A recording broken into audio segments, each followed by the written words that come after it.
Hello student, आज की इस वीडियो में एक और नई अपडेट लेकर के आपके लिए आया हूं और ये वीडियो आप सब लोग अंत तक देखना, जिससे कि बहुत सारी जो यहाँ पर जानकारी है इंतज़ार कर रहे हैं सभी को सही जानकारी मिल पाए और आप लोग अभी भी मैं कहूँगा अफवाह में ना पड़े और कुछ नई जानकारी अपडेट मैं जो बता रहा हूँ थोड़ा सा अगर उसको फॉलो करिएगा तो शायद अब आपके लिए बेहतर होगा। मुझे पता है कि आपको अच्छा नहीं लगेगा मेरी बात अभी सुन करके, लेकिन जो रियलिटी है मैं आपको हर वीडियो में हिंट के तौर पे बताते जा रहा हूँ।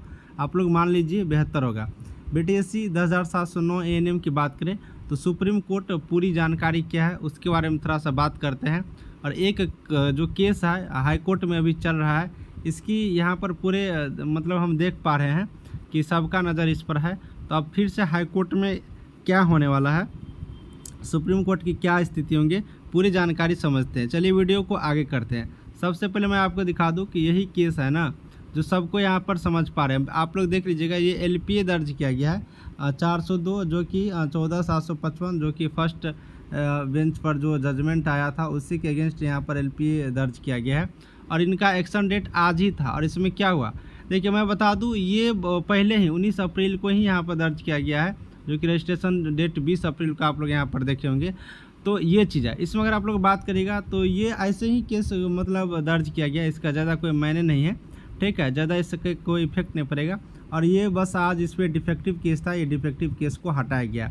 अब आप लोग ये सोच रहे होंगे कि ये यहाँ पर हाई कोर्ट में फिर से केस चल रहा है तो कुछ हो जाएगा, नहीं कुछ होगा, ठीक है, क्योंकि बहुत सारे जो केस है जो बिहार सरकार का जो यहाँ पर केस था उन सब केसों में जजमेंट यहाँ पर दे चुके हैं, सबको देखेंगे। तो उस जजमेंट के अकॉर्डिंग जब तक ये केस सुनवाई होकर यहाँ तक पहुँचेगा तो आप लोग समझिएगा कि यहाँ पर कि कुछ ज़्यादा इफेक्ट नहीं पड़ेगा। एक लाइन में समझिए। अब मेनली जो बात आप लोग को यहाँ पर है, जो यहाँ पर अगर हम लोग बात करें अगर सिर्फ क्वालिफाई वाले के पास, देखिए मैं दोनों तरफ की मैं बात कर देता हूँ, ऐसा नहीं कि मैं पक्षपात कर रहा हूँ। तो क्वालिफाई वाले अब क्या सोच रहे होंगे, या सोच रहे हैं कि किसी तरह से हम लोग का हो जाए, एग्ज़ाम पास किया। तो सुप्रीम कोर्ट में कैविएट नंबर यहाँ पर दर्ज किया गया है, ठीक है, ये आप लोग देख पाएंगे 14/5/2024 के डेट में ये यहाँ पर देख पाएंगे, ठीक है। इसमें देखेंगे state lower court Bihar high court of adjudicator at Patna Renu Kumari versus state of Bihar. अब सबसे पहले आप लोग ये सोच रहे होंगे कि ये कैविएट नंबर क्या होता है। देखिए मैं आपको कैविएट नंबर दिखा देता हूँ क्या चीज़ होता है। कैविएट किसको कहा कि अगर आप लोग यहाँ पर साफ साफ मैं लिख भी दिया हूँ और मैं आपको समझा देता हूँ, कोई भी व्यक्ति अपने अधिकारों की सुरक्षा के लिए अपने खिलाफ एक तरफा आदेश होने से रोकने के लिए कैविएट फाइल कर सकता है। कहने का मतलब है जैसे कि मान लो कि अभी यहाँ पर जो पटना हाई कोर्ट है ना, पटना हाई कोर्ट है, ये पटना हाई कोर्ट क्या हुआ कि अपना फैसला दे दिए सेकेंड बेंच में भी एलपीए के तहत भी कि जो 2018 नियमावली के तहत अब इस वैकेंसी को पूरा कर दिया जाए, है ना। अब क्या है कि मान लीजिए बिहार सरकार यहाँ पर फिर से इस केस में अपना हार हो गया, 2023 के नहीं 2018 के तहत करना है। तो जब बिहार सरकार हार हो गया, अब बिहार सरकार मान के चलते हैं कि अगर ये सुप्रीम कोर्ट जाते हैं, ठीक है, सुप्रीम कोर्ट जाते हैं या फिर इस जजमेंट को लेकर के कोई स्टूडेंट सुप्रीम कोर्ट जाते हैं कि नहीं मैं ये यहाँ तक संतुष्ट नहीं हूँ, सुप्रीम कोर्ट में भी मेरे अपना मैं न्याय मांगूंगा, तो वहाँ पर अगर आप लोग पहुँचते हैं तो इससे पहले अगर कोई बंदा चाहे या फिर कोई व्यक्ति चाहे अपने अधिकार को सुरक्षा के लिए तो वो कैविएट फाइल यहाँ पर दर्ज कर सकता है। तो यही होता है, अपने आदेश को एक तरफा उस पर कुछ ना हो जाए इसलिए कैविएट फाइल दर्ज किए जाते हैं।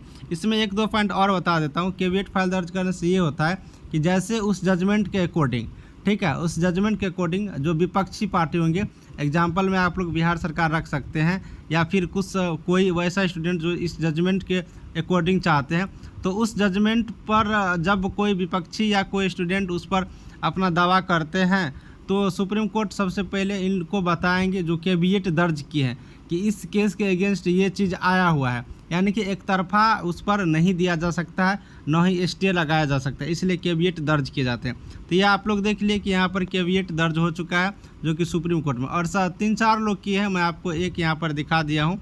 अब एक से आप लोग समझ गए होंगे, ठीक है। अब आप लोग सोच रहे होंगे कि आगे क्या होगा। देखिए घबराने की किसी को कोई ज़रूरत नहीं है, कोई भी हो, मैं मतलब ये नहीं कर रहा हूँ किसी का मतलब पर्सनली नाम लेकर नहीं कर रहा हूँ।